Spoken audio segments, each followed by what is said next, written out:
Hello and welcome to a slightly secretive episode of Fully Charged. I'm in a studio complex just outside of Stuttgart in Germany, but I'm actually here to see a Japanese car. A Japanese concept car that back in 2017, when it was released in the Frankfurt Motor Show, ended up being one of the most popular cars of the year. I did a film for it, for you guys, at the Tokyo Motor Show, and it became one of Fully Charged's most popular, most viewed videos. It is, of course, Honda's Urban EV. Yeah, one of the sexiest cars, plug-in or not, seen in the last few years. But today I'm going to see what we believe to be the next generation car, the car that is quite close to reality, a car that's going to go on sale this year. And it's through here, and it's a very bright light, and I'm excited. Where's the door? Sorry.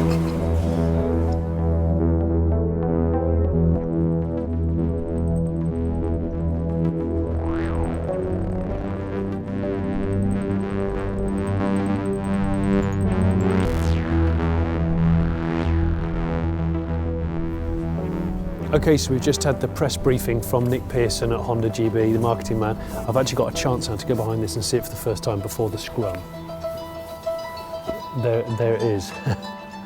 Wow. So it's not the Urban EV, it's the Honda E prototype. It looks tiny in this studio. It is small.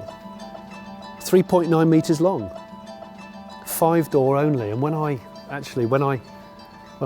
saw the spy pics of it being tested as a 5-door, I was like, oh, that might ruin it, that beautiful shape. But actually looking at it now, it kind of works. I know how excited you guys are on Fully Charged, because when we showed you the concept of it, everyone went crazy for it. In fact, non-EV enthusiasts got hot under the collar about this car. I've got about a minute before other people start coming in, so I'm going to properly Jules Holland this. You've got the charge port on the nose, look, see? This is the charging area. They made a real focal point of this. You've still got these sort of concave, really nice kind of mask style grills with the characterful eyes, the LEDs. Lots of gloss black here, two-tone with satin white body. Look, no mirrors, real cameras. I think they're going to make it into production. I've been told this is fairly close to production. I blimmin' hope so. It's 4 seats, not 5 seats. The range is 200 kilometers WLTP. So what's that, about 120 miles? So not huge. But remember, it was always urban-centric, this car, always. Panasonic cells. It's rear-wheel drive, man. Rear-engined or rear-motored, rear-wheel drive. And that's the format they're going to go with, which is really exciting. How cool is that? They're going to make it in Japan, and they're going to make it left-hand drive and right-hand drive. And you are going to be able to buy this car this year, 2019. You might even get it delivered, we hope, this year. So what you're looking at, fingers crossed, digits crossed, everything crossed, the car that we buy will look really similar to that, or maybe be that. Let's try and find out. I'm going to go and, I won't touch it because I'm not allowed to touch it, but I'm going to go and sort of get really close and intimate with it, which is not a Jules Holland thing at all. It's wrong reference.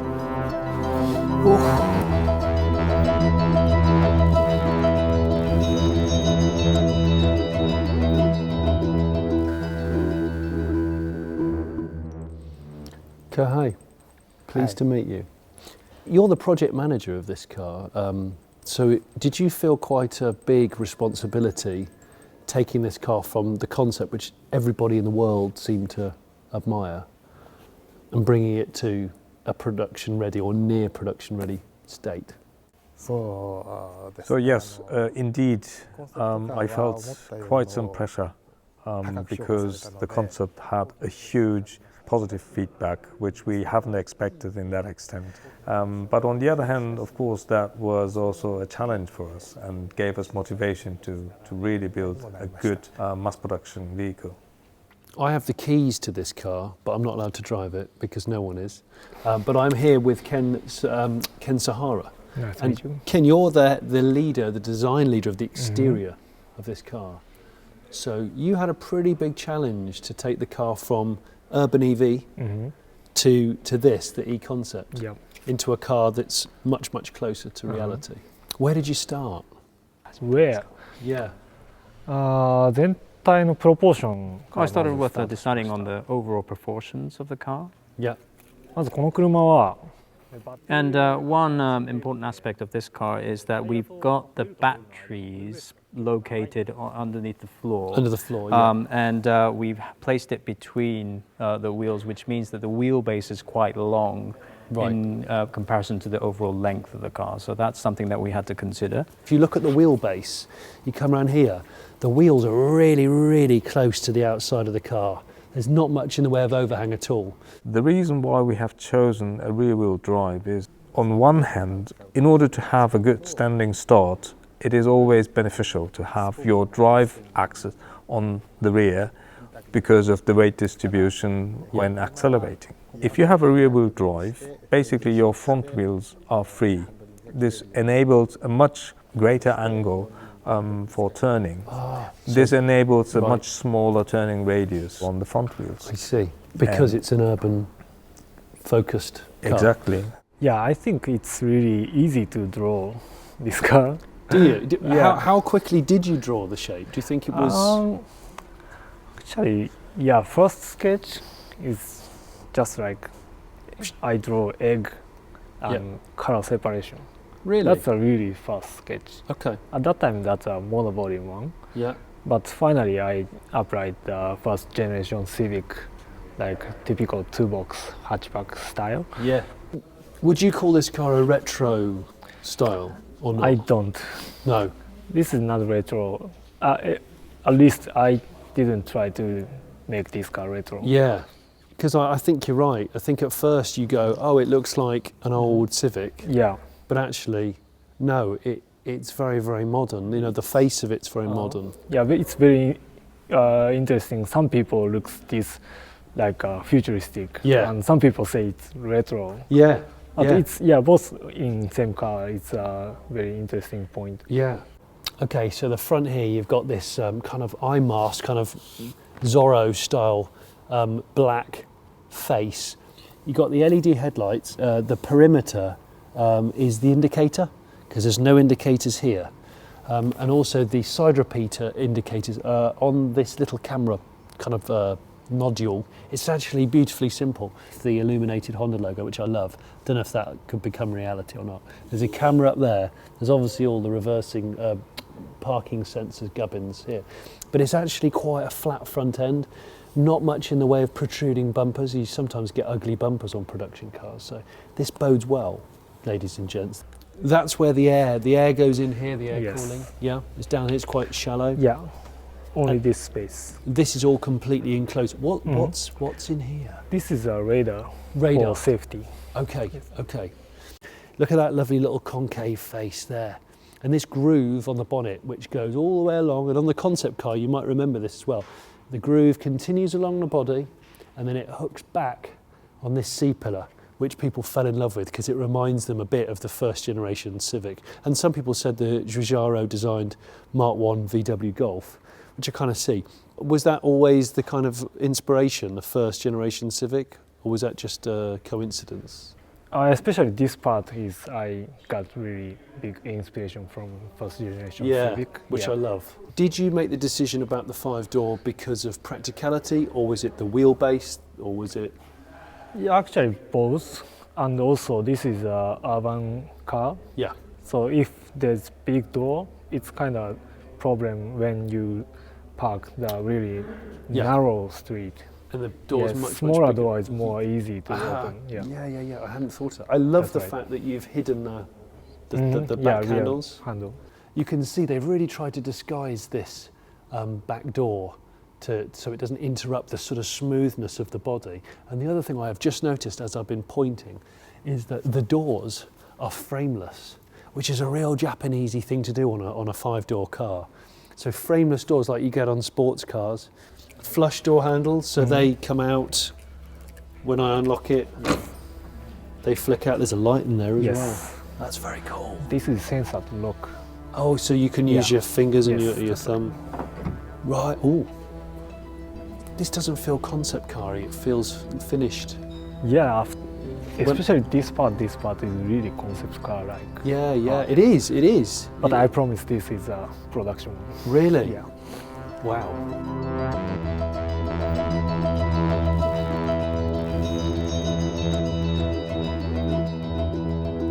Wider arches than the original urban EV.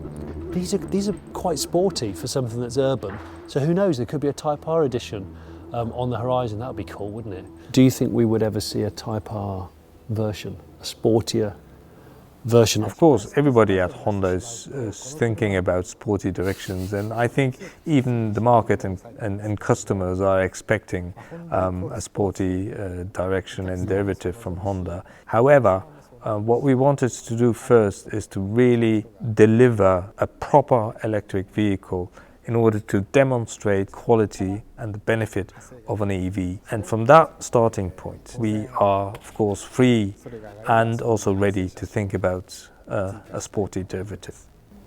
That's a good answer. This was even bigger on the concept car, actually. So it's interesting that they've put it up there instead of in this black masky face. So if I press this button, this lid will lift. Yeah. Let's see, shall we? And there we have Type 2 and CCS. You've made like a feature of almost like an engine kind of cover on the top. What made you guys do that rather than maybe putting it here or hiding it? 'Cause you're not hiding it, you're celebrating it. Yes. Yeah. That's the point of this design, because this is a symbol of EV. Okay. So you want to touch every day to charge this one. That's the difference between EV and gasoline car. Yeah. You know, you don't charge gasoline car every day, right? No. But EV, every customer charging every day. Every day connected. Yes, that's the different style of EV and gasoline car. So that's why I made this one very special location and special looking. Yeah. So actually, this is glass. This glass? Yes. Is it? Yeah, you can touch it. So that's I'm real really wary material. of touching this car because it's. Yes. This is the only one. Yeah. Right. So you wanted it to feel special. Yes. Which is why you didn't make it out of plastic and. Yeah, plastic is kind of. That's light. interesting. Right. Okay. Let's go around to the back because this is probably my favourite bit. What's in here? Is this the? This is rear fog lamp for European market. Oh, is that a fog lamp? Yes. On there? Okay. Only one LED. Yeah. And this is a backup lamp. Oh, okay. Yes. So a pair both of sides, of the reversing lights. Yeah, what's important is that you see the front headlamps in a complete circle, which is the same for the rear. And what it signifies is that you start off with the complete circle and then you end with the complete circle. That allows us to keep the purity of the design. And these are the words that Soichiro Honda said, that it's important to have the circle, triangle, and the square. And what those shapes signifies is that the circle shows harmony. Yeah. Triangle is being advanced. Okay. And also the square is function. And with this car, we put an importance on the circle, the harmony part. Right, okay. So you can see so many circle motifs. Lots of lozenge, this kind of lozenge shape. Yeah, even here. Yeah. There's a lot of oval lozengey shapes, which I like, and a lot of chamfered edges.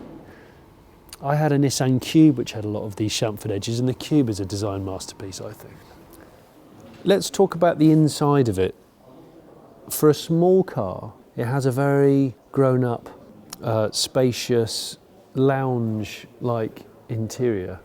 The interior is a very important interface between man and machine. We have performed a lot of research looking at other manufacturers like the i3 as a competitor for this size of car, but actually we didn't find an answer until we actually got the positive feedback on our concept car. That helped the direction of the interior design. The monitors are now big monitors, like a flat screen TV. The instrument panel is like a tabletop.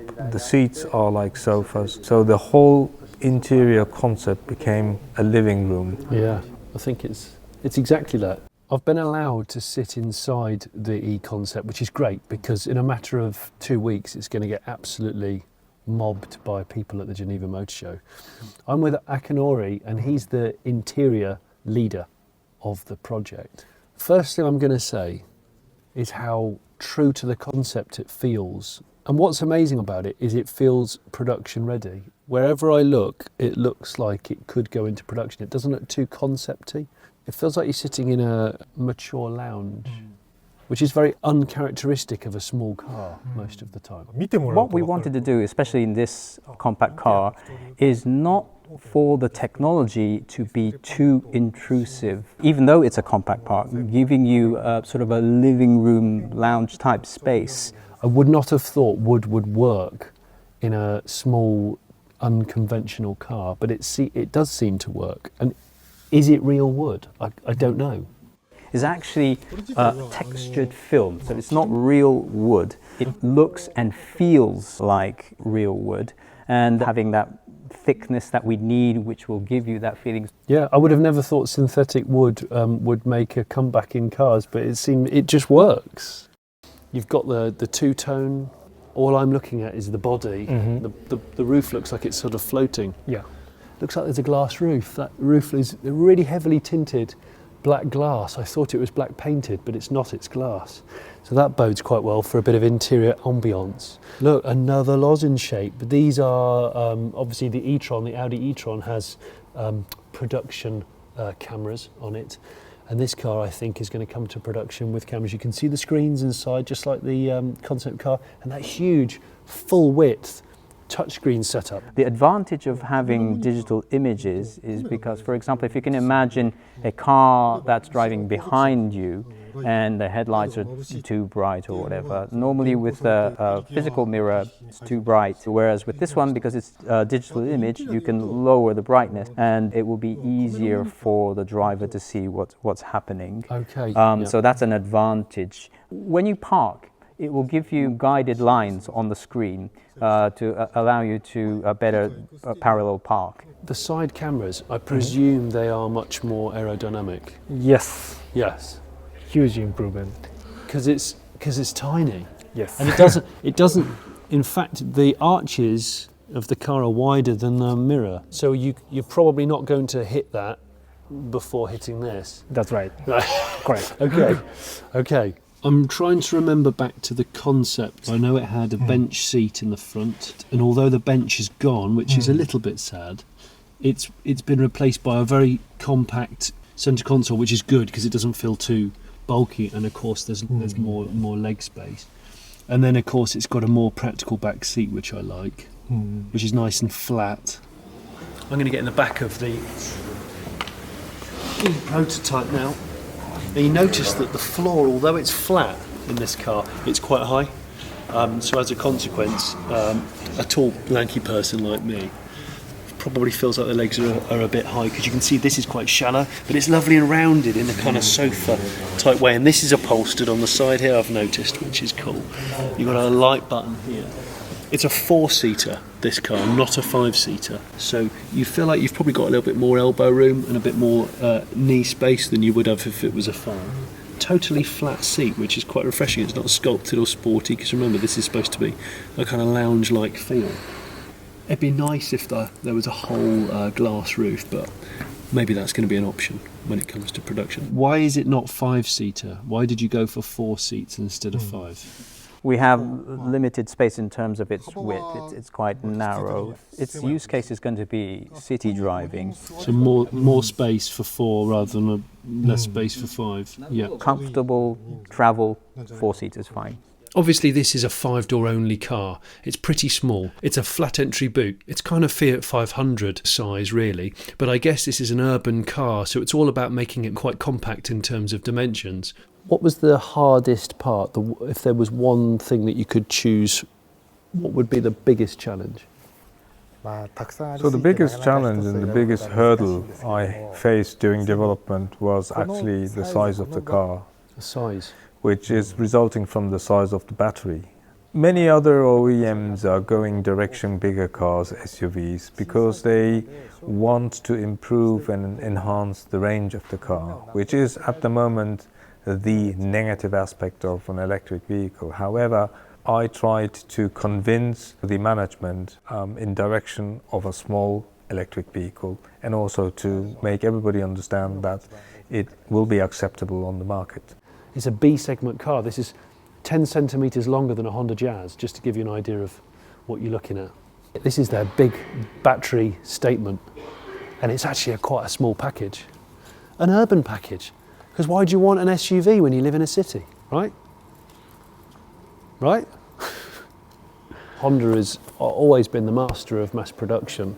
Hopefully you'll be able to make these, you know, en masse. We will be sure to produce enough numbers so that the whole world will understand we are serious in producing this electric vehicle in mass. Good. I like what I'm seeing here, that the buttons for the essential things aren't buried inside the touchscreen world. So we said, okay, things like volume for audio, sort of the heater controls, these kind of important. This all works. I've just realised as you're talking to me, I've put my heated seat on and it is actually working. So it's...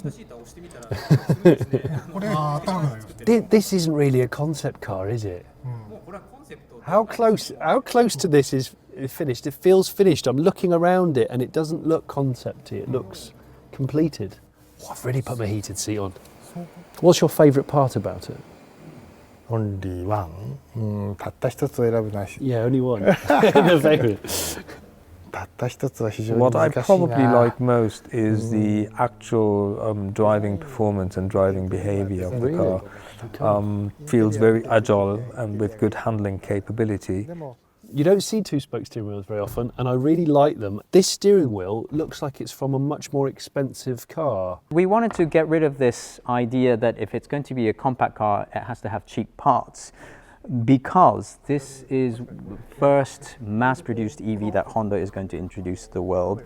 And if it's going to be that, then we wanted not to be characterized as it would have been with other conventional vehicles. And that's why we said, well, we're going to break that mold and try to incorporate something that's higher in quality into a compact car. And are these paddles, is this the regenerative braking? It's used for is the degree of recuperation that you can control with these paddles. Excellent. I do love a bit of adjustable recoup.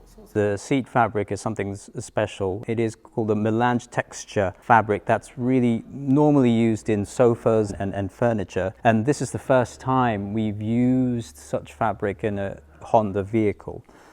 Do you think that we're going to see an increased range version? This is, of course, something we have considered. Once battery technology has evolved in a certain magnitude where energy density is sufficiently increased, then we might maintain same packaging but have versions with a longer range. This platform is a very flexible platform and it can be surely used also for other models. It's not the case that Honda will develop derivative models just because we have this platform, but it will be when there is a demand on the market for a certain model. Only that, you've got a spoiler up here and a third brake light, but there's no other mad wings, lips. This goes completely against what Honda's current design language is like, thank goodness, because Honda they've been way too fussy with their design in the last few years, and this addresses that. I mean, look at it. It's a really, really cool little beast, isn't it? So do you think this is the shape of things to come? Well, if you talk about it in terms of the styling itself, I don't think it will be used in other car models. Civic, CR-V, is it going to carry the same styling? No, I don't think so. But if you look into the value and the importance of keeping it simple, that is something that attracts people. It's a common currency across the world. It's something that's universal. Yeah, it's not trying too hard to be futuristic. That's exactly it.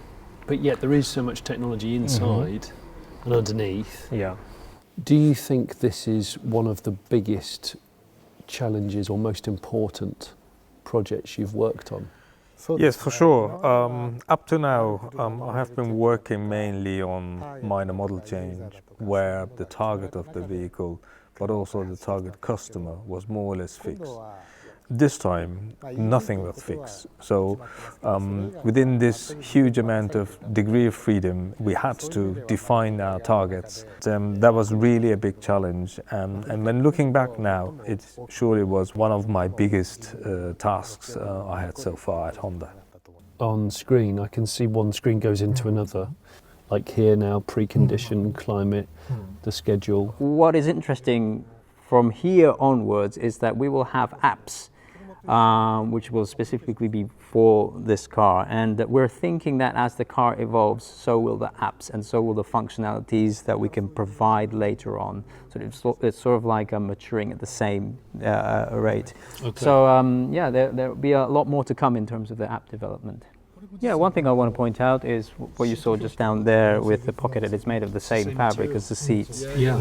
And the reason why we put it there and why it's also fabric is because normally if you have, if you want to place your smartphone in a traditional car, then you will put it in the cup holder or somewhere around the center console. And as you drive, it's going to rattle around because it's not fit snugly. Yeah. Yes. And also thinking about, how this car will be used, it's probably going to be essential in the future to have connectivity, meaning that you will have your mobile on tethering or other means to connect with the car in the outside world. And when you think about that, we want to put your smartphone in a safe place that's reassuring, that's not going to rattle about.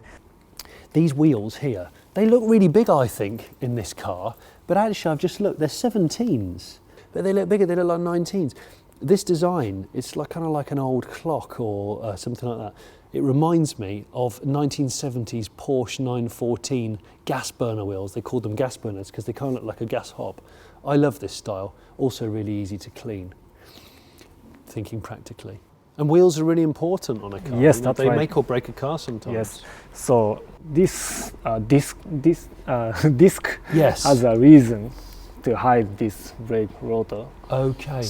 Because we're using a lot of regenerative braking, it's very easy to get dirty because it's not using the mechanical brakes. So that's why this disc is hiding that. Are you nervous about revealing this to the world at Geneva, given how excited and affectionate people have been towards the urban EV concept?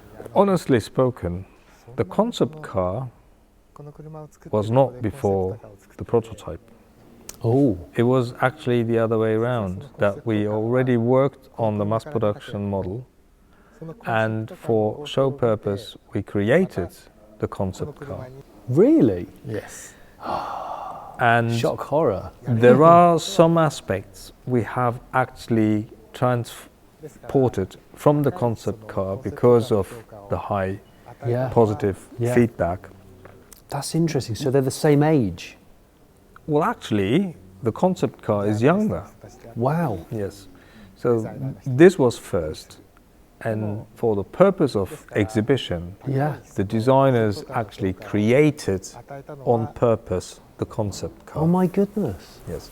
So therefore, we are actually quite confident because that's the original.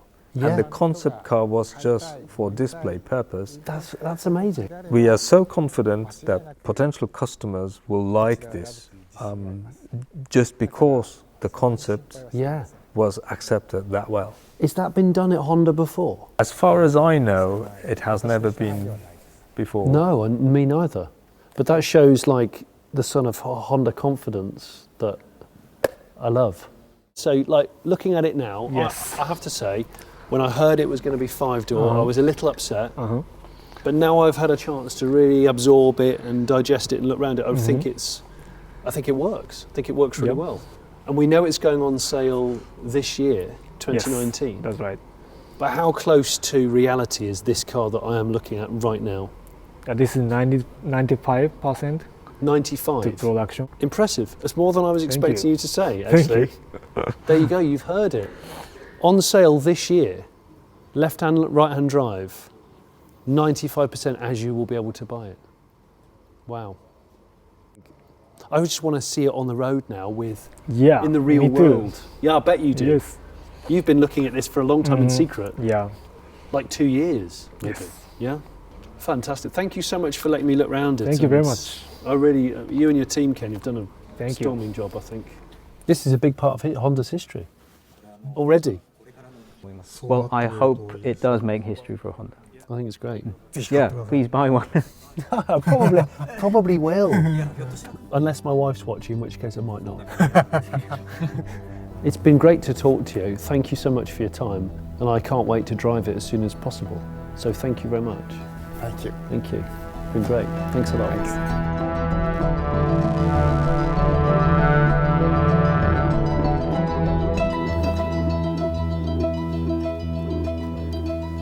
product with soul, noiseless design. These are things which Honda have mentioned with this car, the E-prototype. I think when Honda tread their own path, they do it so well. When Honda try and follow the crowd, they often fail. I think this is a pioneering piece of design. The range isn't quite as good as I was expecting it to be, although they haven't said it's fully confirmed yet. We are looking at a 95% finished product that will go on sale this year. I think that is exciting, and exciting is a really crucial word here, because EVs can be efficient and EVs can be reliable. But for me, cars also, they have to be exciting, they have to be interesting, they have to have some character. What is that, if not a character? Thank you for watching. As usual, if you're a subscriber, I don't need to ask you to subscribe. And if you're a patron to the Fully Charged Show, well, we couldn't do it without you, so thanks very much. Now, if you excuse me, I'm just going to relax a while. Just take it all in. In through the nose, out through the mouth. In through the nose. Oh no, that's out through the nose. Hang on, this is just complicated.